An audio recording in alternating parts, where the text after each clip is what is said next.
Ehe, zvaitika. Nguva yamanga makamirira iya yakwana. Chisingaperi chinoshura. Tiri kutaura nhau yeCounselling Boys, vakomana vepanyanga vazviita album launch musi wemugovera, musi wa30 iwo mwedzi uno, kuti katipedze mwedzi uno in style. Chitiko chiri kuitikira paWhite House Makuluwani. Pamakuluwani ndo patinenge tiri, chinenge chakachaya uyai nemhuri, uyai nevana, nguva 1 o'clock dzemasikati, kakwete dzeusiku hatisi varoi, 1 dzemasikati till late. Tinopedza nguva yekuti varoi vanenge vasati vatangawo zvakare kufamba. Ngatisanganei paWhite House musi wa30. Vanoda makepi, vanoda matishirts eDrewmas Media, munogara muchingoti vedu tipeiwo. Vanoda uyai tisangane, kupinda mahara. Asi kumatishirts aiwa munobhadhara. Vamwe vanenge vaita raki, vairi vatatu vanokwanisa kuzwanirawo zvakare matishirts nemakepi emahara. Ngatisanganei pamakuluwani musi wa30 mwedzi uno. Tinenge tichiti Duma neCounselling Boys. Drewmas Media, taking you to another level.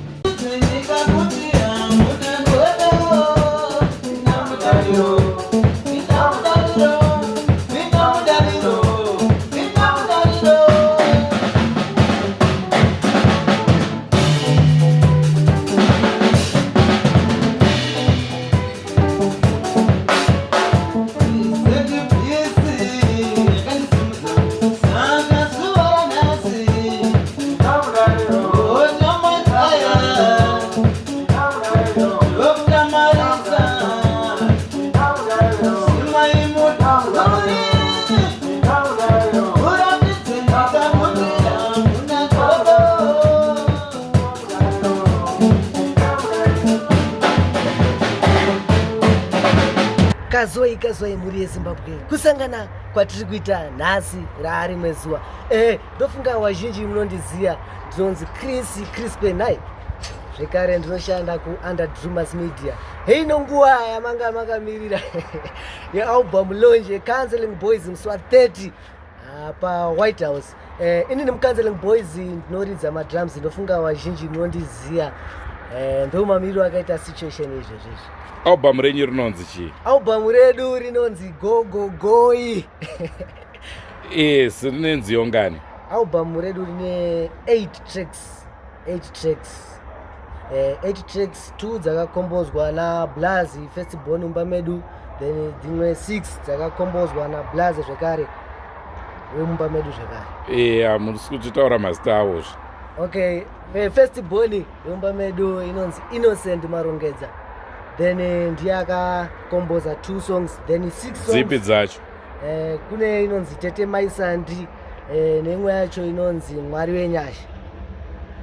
Then 6 songs dzinoti Mira, Mbinga, Babawa, Zvipo, Mhasuru Dzenyu, neimwe 6 inonzi Shoko Rerunyararo, dzakakombozwa naDanimo Marongedza.